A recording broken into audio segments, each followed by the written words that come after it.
Bonjour et bienvenue dans ce tout nouvel épisode de podcast. Alors, vous excuserez ma voix, je suis un peu malade, j'ai une voix un peu rauque, mais c'est pas grave, j'avais à cœur de vous enregistrer cet épisode qui parle de revenir dans son corps. C'est un sujet que j'ai commencé à aborder récemment sur mon compte Instagram, que j'ai aussi commencé à aborder dans ma newsletter. J'ai fait un volet qui parle de ce sujet, parce qu'on va dire que c'est le sujet qui est le plus présent pour moi en ce moment. C'est une grande prise de conscience que j'ai eue. Et voilà, j'avais vraiment à cœur de vous partager mon cheminement, parce que je suis au tout début. Et plutôt que de vivre ces choses-là de mon côté, je me suis dit que j'allais les partager et qu'on allait cheminer tous ensemble, que peut-être il y avait certaines personnes qui seraient dans le wagon d'avant, d'autres dans le wagon d'après, peut-être que ça parle à certaines personnes qui vivent plus ou moins la même chose, peu importe. Mais c'est vraiment cette idée de voici ce que je vis. Et comme je vous le partageais dans l'épisode de la semaine dernière concernant ce nouvel élan du podcast, je suis vraiment j'ai vraiment cette envie en fait d'être plus vulnérable et de partager des choses plus profondes, plus intimes que je vis, que je pouvais avoir tendance à vivre toute seule avant et que maintenant je décide de partager avec grande joie. Enfin, grande joie. C'est pas super facile, mais voilà, j'ai quand même envie de partager. Alors, pour introduire ce sujet de revenir dans son corps, il faut savoir que moi, depuis toujours, j'ai de la difficulté à revenir dans mon corps, dans le sens où dès qu'il s'agit de prendre du temps pour soi, de revenir à l'intérieur de soi, de ralentir tout simplement, c'était pas mon truc. Et je me rendais pas vraiment compte parce que j'ai toujours été comme ça a toujours été un mode de fonctionnement qui était très normal pour moi. Et bien sûr, tout ce qui est de l'ordre de la méditation, du yoga, des recentrages, des respirations, de la lenteur, et ben, non, ça me parlait pas du tout. Donc on va dire que c'est plus quand je me suis davantage penchée vers ces sujets de développement personnel et spirituel et que j'entendais beaucoup parler de toutes ces pratiques où je me disais, mais en fait, moi, ça me parle pas du tout et j'ai pas du tout envie de faire ça et j'ai l'impression de perdre mon temps. Alors, les seuls moments et ce qui est contradictoire, où, euh, où justement j'étais amenée à le faire, c'était en coaching, mais parce que c'est moi qui guide. Et j'adore justement guider des visualisations, des méditations. J'adore aussi quand je me fais coacher, euh, aller en visualisation, mais j'aime une fois que j'y suis. C'est-à-dire que quand on me dit, est-ce que ça te tente de... Ça me tente pas toujours, mais bon, ok. Mais une fois que j'y suis, eh ben, j'arrive facilement à visualiser, donc j'arrive à voir des choses aussi euh,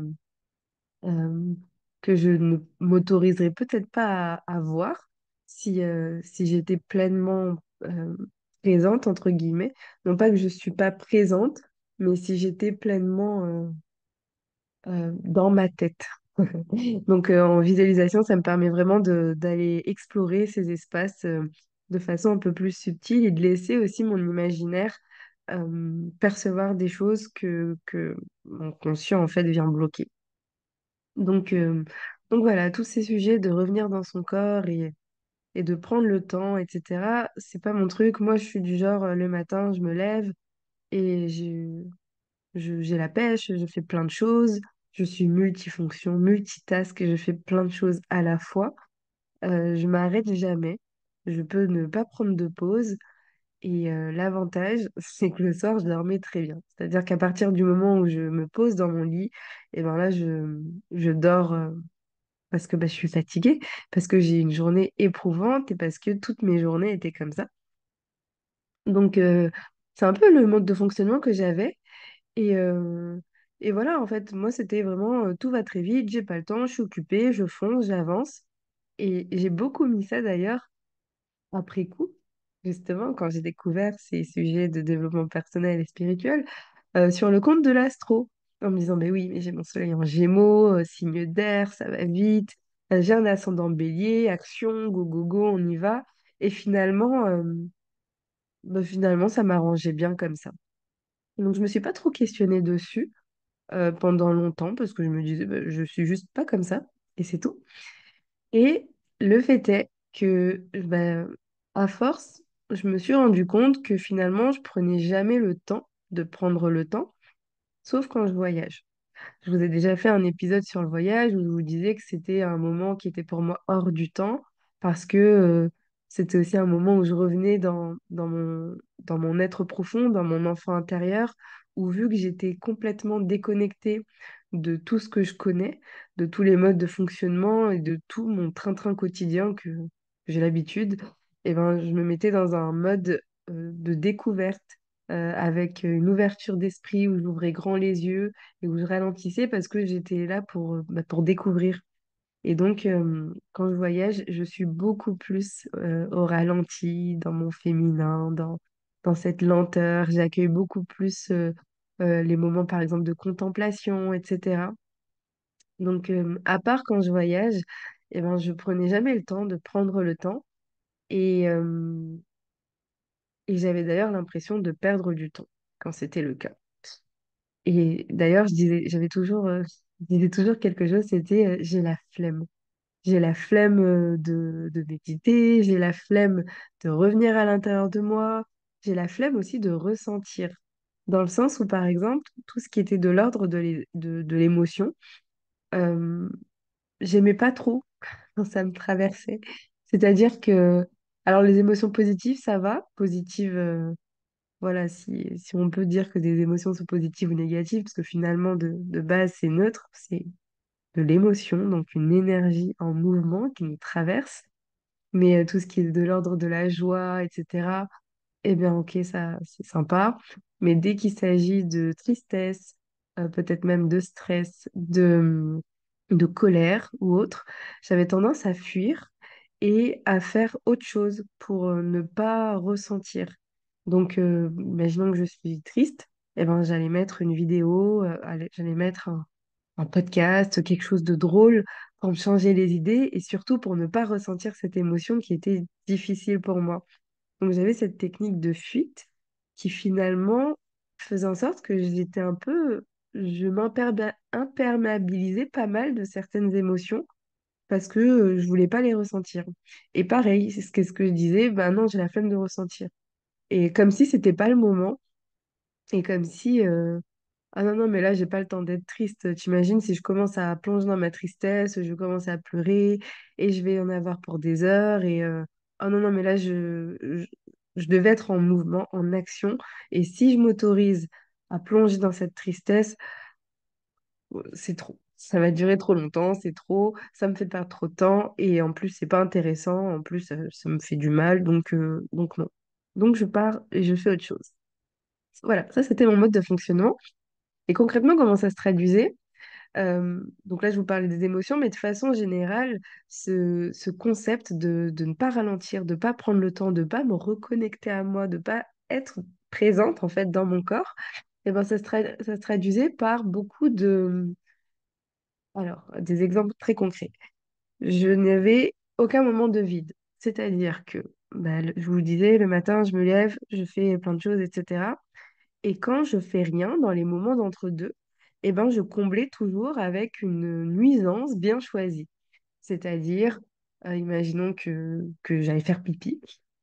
Et ben, je mettais une petite vidéo, j'ouvrais TikTok, voilà, quelque chose qui se consomme assez facilement, ou des reels Instagram.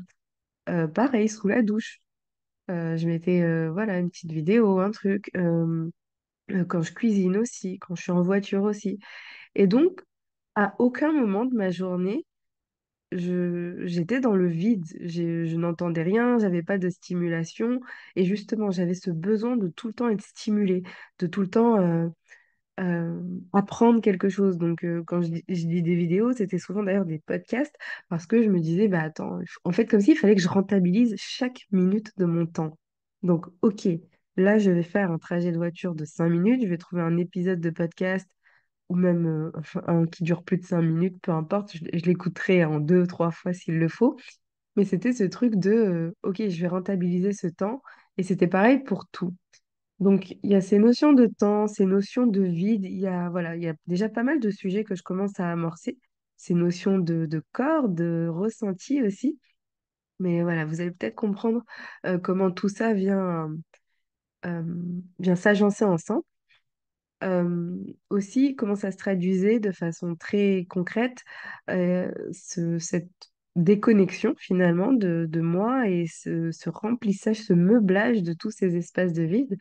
Et ben, ça se traduisait par beaucoup d'éparpillement, dans le sens où je commence 150 choses à la fois, euh, je finis pas forcément tout et je fais à peu près tout de façon grosso modo. D'ailleurs, c'est le surnom que je me suis donné, grosso modo, parce que moi, le souci du détail, c'est pas vraiment mon truc.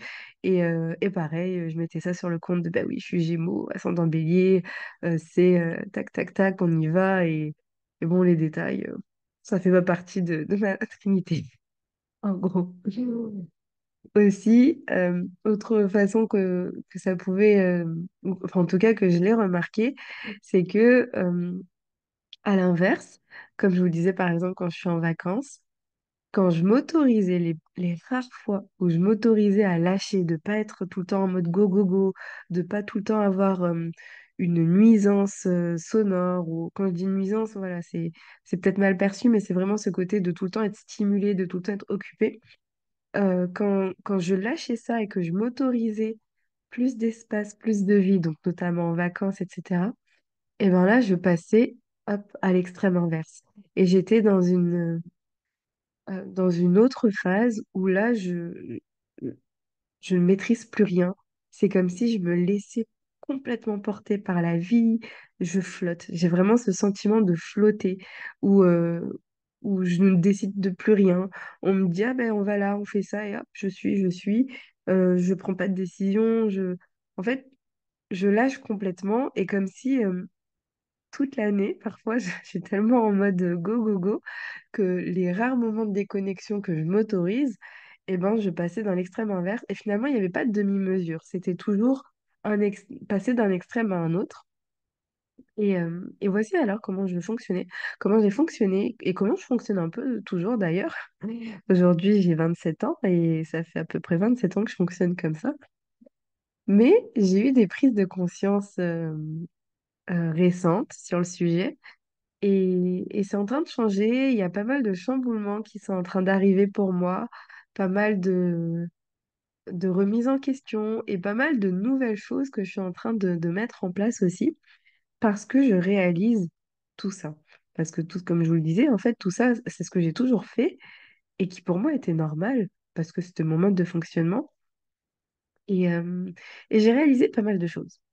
Alors, pour vous expliquer un peu, c'est que je me suis beaucoup fait coacher ces dernières années, notamment bah, en étant coach. Je suis moi-même amenée à me faire coacher, que ce soit avec des coachings que je paie, que ce soit à travers des formations où finalement bah, je suis ma première cobaye. Donc, je teste les exercices sur moi. Ensuite, je le fais avec d'autres personnes de la formation. Ensuite, enfin, voilà, je l'expérimente. Donc, je me fais aussi coacher, ou même entre copines coach. Donc, finalement, je me fais pas mal coacher. Et en ce moment, d'ailleurs, je suis en train de faire ma formation de coaching de niveau 2. Donc, ça, je vous en parlerai dans un autre épisode, mais parce que ça explique aussi pourquoi j'ai opéré ce shift dans mon positionnement, de à qui je m'adresse, pourquoi je m'adresse aux entrepreneurs, etc. Mais ça, c'est un autre épisode, je ne m'éparpille pas. Donc, je me fais beaucoup coacher depuis ces dernières années et c'est beaucoup revenu justement ce sujet euh, bah, qu'en fait, pour, euh, j'ai pas d'espace de vide. Et donc, le fait de ne pas avoir d'espace de vide, ça fait que ça ne laisse pas place à de nouvelles idées, ça ne laisse pas place à ma créativité, ça ne laisse pas place à certaines réflexions. euh, et de façon générale, c'est fatigant. En fait, au fond, ça m'épuise d'être comme ça. C'est juste que j'ai tellement toujours été comme ça que je m'en rendais même pas compte. Et en fait, à force de me faire coacher, ben, j'ai commencé à prendre conscience de ça et à mettre cela en lumière. Et récemment, donc avec cette formation de coaching de niveau 2, j'ai réussi à faire péter le bouchon, notamment sur un module qu'on a fait sur le temps, où je me suis rendu compte que ben, mon temps était meublé, mais que finalement il était meublé par rien, parce que j'avançais pas forcément vers mes objectifs. parce que je me disais, bah, en fait, je fais plein de choses, je suis super occupée, je suis euh, tout le temps overbookée et fatiguée de faire plein de choses, mais concrètement, quels sont les résultats? Bah, il n'y en a pas vraiment, dans le sens où bah, je n'atteins rien. Et donc, une réflexion encore qui est arrivée et qui était encore plus percutante pour moi, c'était, mais aussi parce que je ne sais pas ce que je veux. Donc, je n'atteins rien de ce que je veux, mais parce que j'ai jamais défini ce que je veux vraiment. En fait, je me suis rendu compte que j'avais pas de vision. J'avais pas de vision pour moi, j'avais pas de vision pour ma vie. Et là, c'était vraiment d'un point de vue professionnel, mais comme j'étais un peu comme un hamster qui court dans sa roue, qui va nulle part, mais qui court. Et ce sentiment d'être occupé tout le temps, bah, me donnait l'impression que j'avançais. Et que j'avançais vers de grandes choses, parce que j'étais très occupée. Donc plus je suis occupée, plus j'avance vers de grandes choses, entre guillemets. Eh bien, voilà, je me suis rendu compte que mais en fait, j'avançais vers rien du tout, parce que j'ai même pas défini vers où je veux aller. Donc, bah, j'étais ce hamster. Je le suis encore toujours, je le répète, je le suis encore toujours. Mais j'y travaille. Là où avant, j'avais pas conscience de ça. Et donc récemment, j'ai fait une visualisation qui d'ailleurs j'avais déjà fait, que d'ailleurs j'avais déjà faite, mais là d'une autre façon.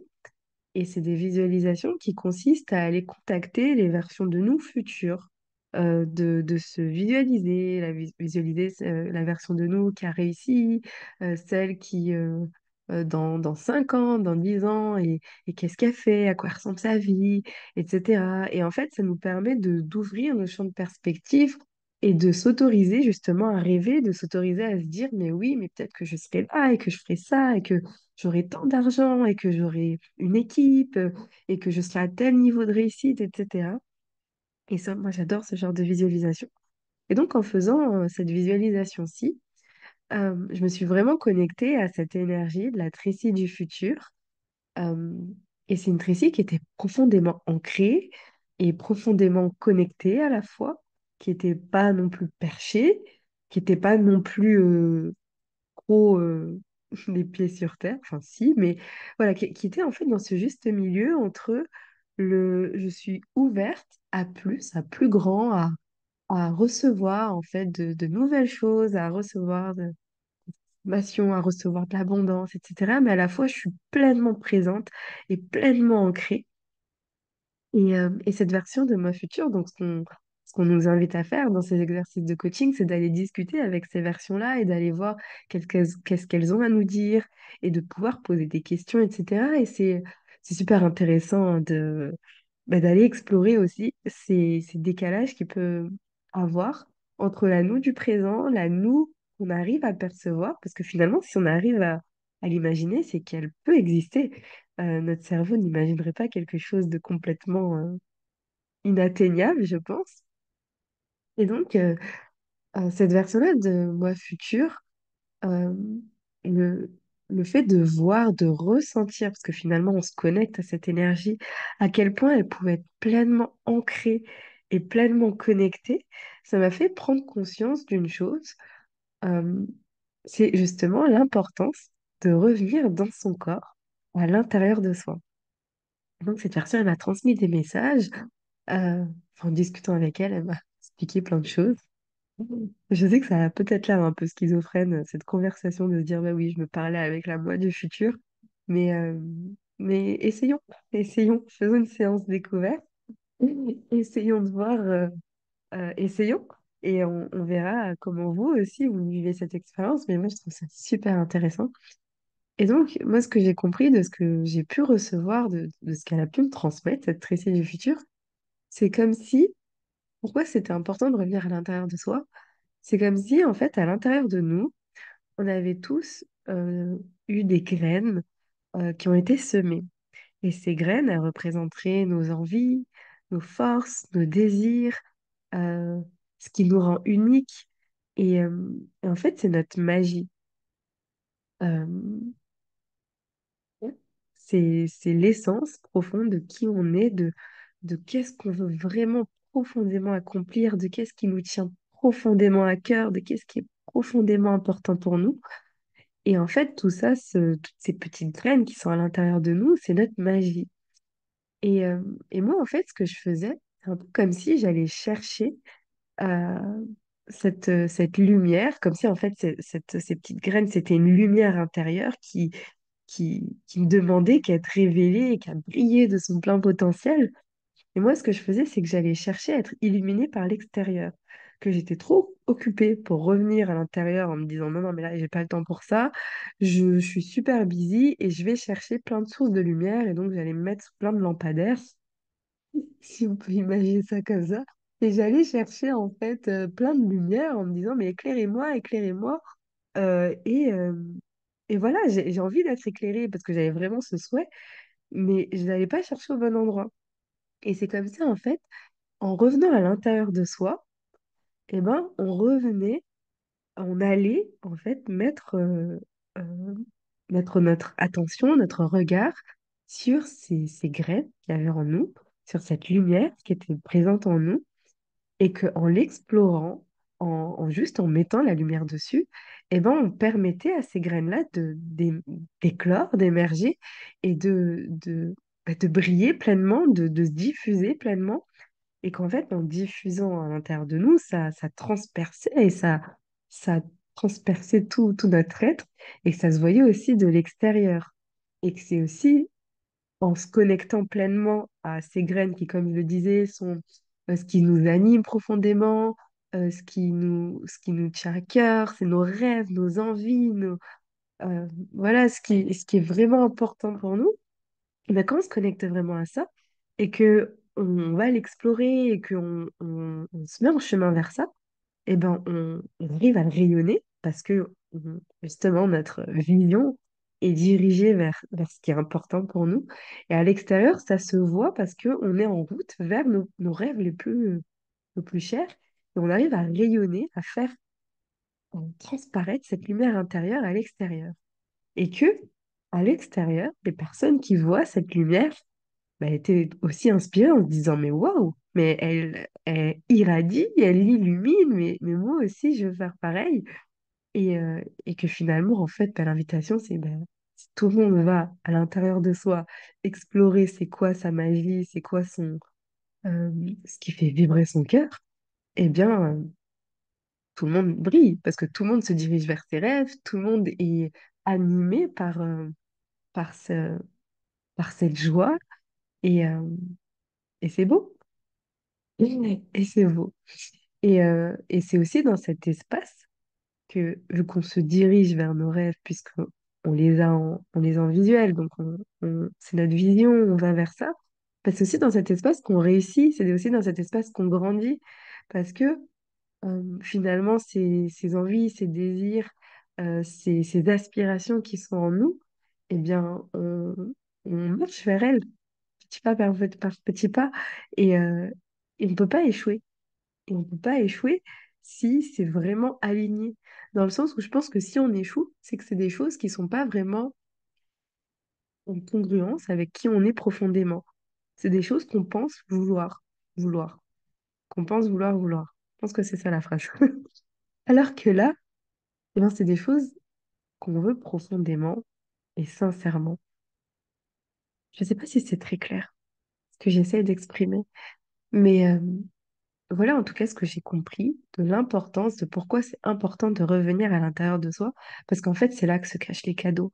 C'est pas à l'extérieur, euh, rien ne pourra nous illuminer de l'extérieur, et la seule façon dont on peut être illuminé, c'est par notre source intérieure à nous. Et c'est comme ça qu'on irradie, et c'est comme ça qu'on inspire les autres à le faire, et ainsi de suite. Euh, donc voilà pour ça. J'ai compris autre chose. J'ai compris que j'ai pas besoin d'attendre, d'être pleinement connectée, d'être pleinement en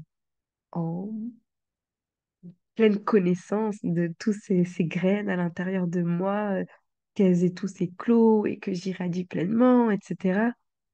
pour communiquer en fait sur le chemin.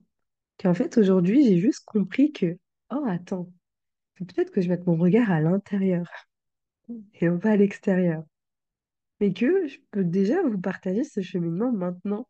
C'est-à-dire que j'ai pas besoin d'attendre d'être à la fin du chemin pour dire regardez comment j'ai fait. Et en fait, c'est ça ma démarche. C'est de vous partager mon cheminement petit à petit, jour après jour. D'ailleurs, vous le voyez peut-être sur Instagram, j'en parle de plus en plus. Euh, mais voilà, c'est de vous partager, ben moi, voilà ce que j'ai compris, voilà ce que j'expérimente, voilà comment ça se passe pour moi, voici ce qui est difficile pour moi, voici les blocages auxquels je fais face. Et, euh, et je vais vous partager autre chose aussi, c'est que, euh, en fait, en comprenant ça, et justement parce que c'est la version de moi future qui m'a fait prendre conscience de ça, je me suis dit, attends, attends, pourquoi dans la version de moi que je visualise la plus épanouie, la plus heureuse, la plus évoluée, pourquoi est-ce que c'est une nana complètement connectée à elle, à son corps, à son intériorité, alors qu'aujourd'hui, c'est ma phobie? Je me suis dit, c'est quand même bizarre. C'est quoi le message derrière? Et en fait, je me suis dit, mais attends, attends, attends. Si c'est donc ça, la voie de mon épanouissement, c'est que c'est peut-être ça, finalement, ma voie, tout simplement. En fait, un peu comme ma grande mission de vie, si on peut dire ça comme ça, c'est que c'est peut-être ce que je suis venue apprendre ici, apprendre à me reconnecter à moi, à revenir à l'intérieur de moi et à le partager et à le diffuser. Et, euh, et en fait, je me suis dit, mais c'est peut-être ça, en fait, en gros, ma mission de vie. Et au début, là où je trouvais justement qu'il y avait une grande déconnexion, un grand gap en fait, un pont qui n'existait pas encore entre moi d'aujourd'hui et la version de moi future, où je me disais, ok, la fille elle est super connectée et tout, enfin moi je suis pas du tout là. Et c'est là où j'ai vu le pont, parce que je me suis dit, mais en fait, mon, mon chemin, c'est de marcher ce chemin pour atteindre ça. Je sais pas si vous voyez ce que... J'ai même parce que cet épisode, je pensais qu'il allait être super clair et pas du tout. Parce que pour moi, c'est clair, mais je pense que c'est pas trop l'expliquer. Mais bon, bref, je fais comme je peux. Euh, mais ouais, et en fait, je me suis vraiment dit, mais c'est peut-être, ouais, c'est ça en fait, mon chemin, c'est de marcher vers ça, de me reconnecter petit à petit, d'en prendre conscience, d'y aller et de partager. Et que c'est ça, ouais, ma grande mission. Et, euh, Et aussi que si c'est aussi difficile pour moi, parce que je me suis dit, bah ok, bah si c'est ça ma grande mission, pourquoi c'est pas facile? Parce que je pensais que ça aurait été facile, que j'aurais eu l'illumination peut-être, euh, quand j'aurais compris quelle est ma grande mission de vie, mais parce que c'est tellement facile pour moi que je m'en rends pas compte.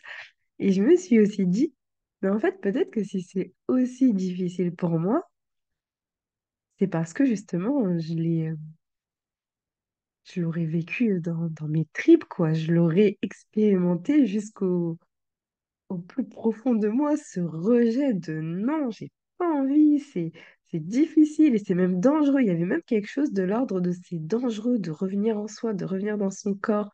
Mais t'imagines, qu'est-ce que je pourrais y trouver? Pour moi, c'était un espace sombre et lugubre, de, de ralentir, d'être présente, en fait, c'était dangereux. Et je me suis dit, mais en fait, peut-être que c'est justement parce que c'est aussi difficile pour moi qu'en fait je l'expérimente du fond de toutes mes cellules. Et c'est pour ça qu'en fait je pourrais le partager et l'incarner pleinement parce que je l'aurais pleinement vécu. C'est pas juste un cheminement que, ah oui, au fait, j'ai eu cette petite prise de conscience. Ben non, ça peut pas être ça ma grande mission.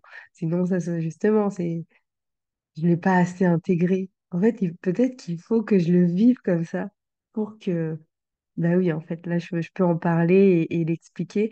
Et avec le recul, je pense aux personnes que j'admire, que je suis. Je pense notamment à Anne-Claire Méret, qui est ma coach et avec qui je travaille d'ailleurs au quotidien, qui parle de santé naturelle, de coaching et qui, dans son histoire, dans son parcours à elle, a eu justement des problèmes de sommeil, donc pas du tout connecté à la santé naturelle ou autre. qui justement avait cette déconnexion aussi à, à son intériorité. Et donc, pareil, le coaching, c'était pas une évidence. Et en fait, c'est parce qu'elle l'a transcendé que en fait, c'est devenu tellement euh, évident par la suite. Et je me dis, mais en fait, ouais, c'est peut-être ça. Et peut-être que quand je serai cette fameuse version future et que je reviendrai en arrière, je me dirai, bah oui, c'était évident. Donc, donc voilà, sur mon cheminement de revenir dans mon corps et comment en tout cas je l'ai compris, ce qui se joue pour moi. Et, ouais, qu'à l'intérieur de nous, il y a vraiment un potentiel immense de lumière qui ne demande qu'à irradier et que ouais, ça ne tient qu'à moi en fait de laisser émerger ce qui sommeille en moi. Donc j'ai toujours de la difficulté à revenir dans mon intériorité, mais maintenant je comprends l'intérêt de le faire. C'est ça la différence. Et, et d'ailleurs, ben, je me mets en chemin pour, et je peux d'ores et déjà commencer à vous partager les différentes choses que j'ai commencé à faire, à mettre en place. C'est-à-dire que je remarque une chose d'ailleurs, c'est que moi, tant que ça m'intéresse pas, je suis le genre de personne qui, en fait, si c'est non, je me mets pas en action, je suis pas du tout proactive, il y a rien qui suit.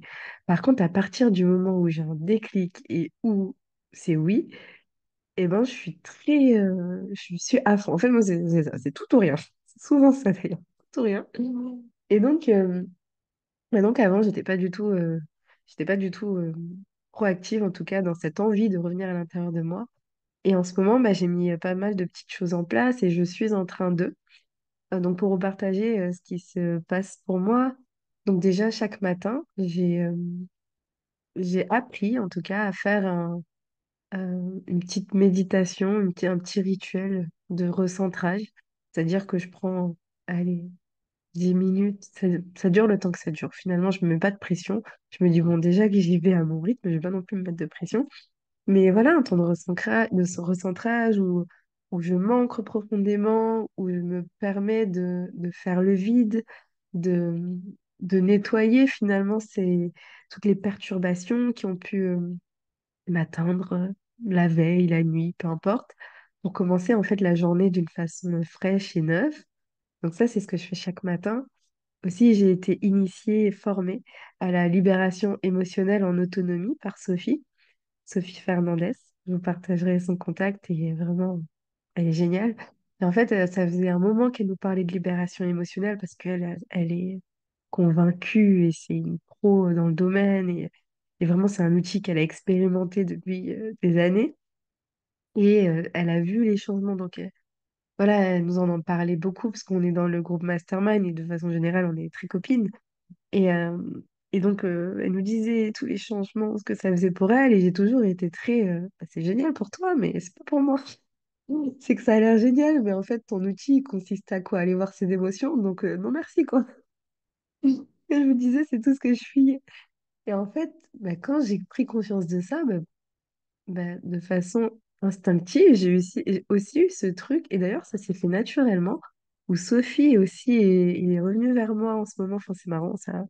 Je sais pas, ça a dû s'entendre quelque part. En tout cas, on s'est retrouvés là-dessus. Où en fait, on a été amené à échanger dessus et elle m'a dit, bah, si tu veux, je vais te former à l'autonomie.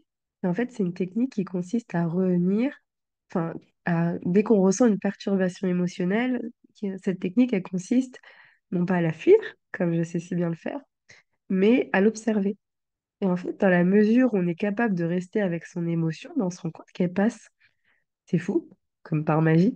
Là où quand je fuyais, en fait, bah, elle revenait soit à un moment où je m'y attendais pas, ou soit elle revenait euh, de façon intense, ou soit elle revenait de la mauvaise façon, peut-être de façon un peu violente, bah, parce que je l'ai pas laissé passer plus tôt. Et en fait, cette technique, elle consiste vraiment à observer cette émotion, cette perturbation plutôt, et à la laisser circuler. Et une fois qu'elle circule, on se rend compte que bah, c'est passé, et que en libérant certaines perturbations émotionnelles, eh ben, par effet boule de neige, ça venait toucher plein d'autres domaines qui n'étaient pas forcément liés, qui n'étaient pas forcément même. qu'on n'avait pas forcément même en tête. Et on se dit, ah, c'est marrant, tiens, je me rends compte que maintenant, sur certaines situations, je réagis comme ça, alors qu'avant, bah, je réagissais pas comme ça, alors que pourtant, j'ai jamais été amenée à libérer ça, mais bah, en fait, on ne sait pas pourquoi, comment, mais c'était peut-être un peu lié. Et donc, voilà, ça consiste à ça, aller regarder l'émotion, aller la libérer.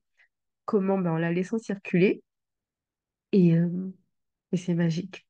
Et c'est vraiment magique. Et je me surprends moi-même à avoir hâte de pouvoir libérer plein de choses et de me dire, OK, c'est trop bien parce que bah, plus je me libère aussi et je me rends compte, plus je... C'est comme si je me défaisais de couches de choses qui n'étaient pas vraiment moi, de façon de faire, de réaction et non pas de création. D'impulsivité, de choses, parce que en fait, c'était sur le coup de l'émotion ou sous le coup d'une perturbation émotionnelle. En fait, je me libère de tout ça pour me rapprocher de plus de moi, de plus de qui je suis profondément, finalement, mais de plus de ma lumière intérieure, que je vous disais tout à l'heure. Et ça, j'adore. Donc voilà, mes petites pratiques du matin, la libération émotionnelle. Je me suis aussi inscrite à une retraite qui aura lieu, il me semble que c'est en mai, une retraite. Donc j'ai jamais, enfin, si, j'ai déjà fait des retraites, mais c'était une retraite qu'on avait co-créée. Mais là, c'est vraiment une retraite organisée et qui porte sur roulement de tambour, l'instant présent et revenir à soi et revenir en présence à soi. Et je me dis, ok, bon, franchement, autant y aller à fond, quoi. Et non, franchement, ça faisait longtemps que j'étais intéressée par ces retraites et comme par hasard, bah là, c'est les retraites de Charlotte Hoffman, pour ceux qui connaissent. Et donc là, voilà, j'ai été, bah, je plonge pleinement dedans. Donc voilà à peu près ce que je mets en place pour l'instant. Il y a aussi, bon, j'essaye, mais ça, c'est encore un peu difficile, de, bah, de me créer plus d'espace de vie, dans le sens où, dans la mesure où pour l'instant c'est ritualisé le matin, etc., ça va. Mais par exemple, la journée, etc., bah, je suis encore toujours avec mes petits podcasts, etc., à tout moment par habitude, je pense. Donc voilà où j'en suis. Voici le pourquoi du comment.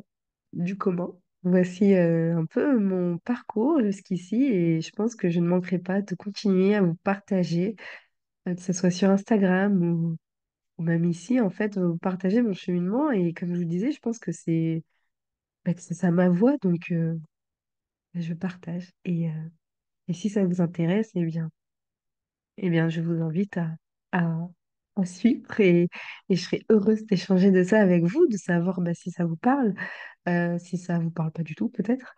Et aussi, bah, si cet épisode vous a plu, n'hésitez pas à le partager. N'hésitez pas à revenir vers moi pour qu'on puisse échanger. Et, euh, Et si vous voulez soutenir le podcast, vous pouvez laisser une jolie note sur la plateforme d'écoute préférée, vous laisser un commentaire, partager l'épisode story à quelqu'un que vous aimez, à quelqu'un à qui ça pourrait parler. Et voilà. Je vous dis à très bientôt euh, pour de nouvelles aventures.